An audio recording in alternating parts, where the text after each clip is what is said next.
What the heck is the Suicide Squad? The answer starts with one person, Amanda "The Wall" Waller. Waller, played by Viola Davis, is a bit like the Nick Fury of the DC universe, but where Nick Fury thinks that superheroes are the key to defending humanity from destruction, Waller believes that sort of thinking is idiotic, naive, and downright dangerous. She didn't create the first Suicide Squad, but she discovered the existence of earlier incarnations of the group and based her proposed squad on elements from them. Waller's idea was simple: take some of the most worthless folks the superpowered community has and turn them into a black ops team that works for the US but can't be traced back to it. Members of the Suicide Squad, as it came to be known, would be specially selected by her from the national population of convicted costumed criminals. In exchange for their cooperation, members would receive better treatment and shortened sentences. To keep them from escaping as soon as they were let loose on assignment, Waller forcibly equipped them with bombs, some implanted inside their bodies, that she could blow at any time. As a comic, the Suicide Squad was also a simple idea. There are dozens of supervillains for every superhero. Why not write a book where they're forced to work together? The comic's exclusive use of C-list villains was what hooked readers. It can be hard to create tension in a book where everybody knows the hero will survive. But when every member of the Suicide Squad is as unimportant to the publisher as they are to their own setting, death really can be around the corner. That's why there are so many characters in the Suicide Squad movie. They're not all getting out alive. So let's get to know them. Even with all the bombs, a government team of supervillains needs at least one on-site agent. Joel Kinnaman will play Rick Flag Jr., the squad's square-jawed minder and former spy who despises his criminal subordinates. Will Smith is playing the preternaturally expert marksman, Floyd Lawton, who will kill anybody or anything for the right price. A man of few principles, he's infamously emotionally numb to death, including the idea of his own. However, in Gail Simone's Secret Six, it's made clear that Deadshot cares about his daughter, Zoe. Zoe and her mother are supported by his income as a mercenary, living under assumed names so that they won't be found by the many, many people who want him dead. If we're seeing Deadshot's daughter in the teaser, Zoe's existence may be a plot point of the Suicide Squad movie. George Digger Harkness is a criminal of Australian origin who's really good at throwing boomerangs and creating boomerang-based devices. This is the sort of stuff it takes to become one of the Flash's biggest recurring villains. Jai Courtney's version of the character is simply going by the name Boomerang. Amanda Waller has described him as a jerk and a screw-up, which is a pretty extreme thing to call a guy out for when he's on a team composed entirely of jailed supervillains that nobody has ever heard of.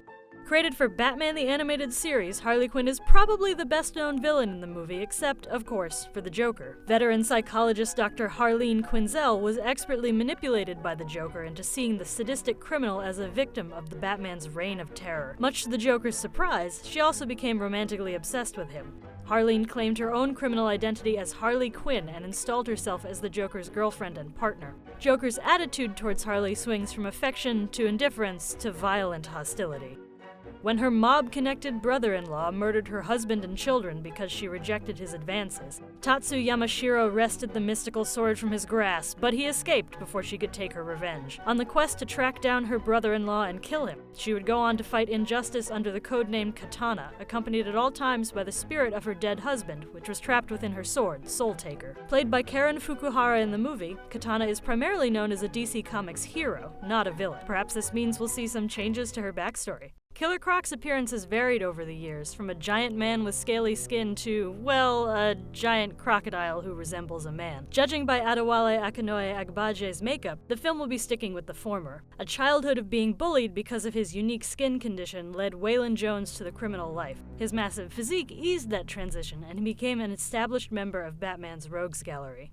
The origin of June Moon's powers has undergone a lot of revamps and retcons over the years, but the short story is this. Moon is a mild-mannered young artist. The Enchantress is the totally evil, immensely powerful sorceress persona that June struggles to control. Sometimes the Enchantress has seemed to be a repressed personality within Moon's own psyche. In other stories, they've been revealed to be two entities sharing a single body. It's anybody's guess which interpretation Cara Delevingne will be portraying. Slipknot is a guy who's really good at killing people. With ropes. He invented a kind of unbreakable rope so that he could be better at killing people with it. In his first mission with the Suicide Squad, he grew frustrated when the team encountered robot enemies who could not be strangled, so he tried to run away and Waller blew his arm off. He's being played by Adam Beach.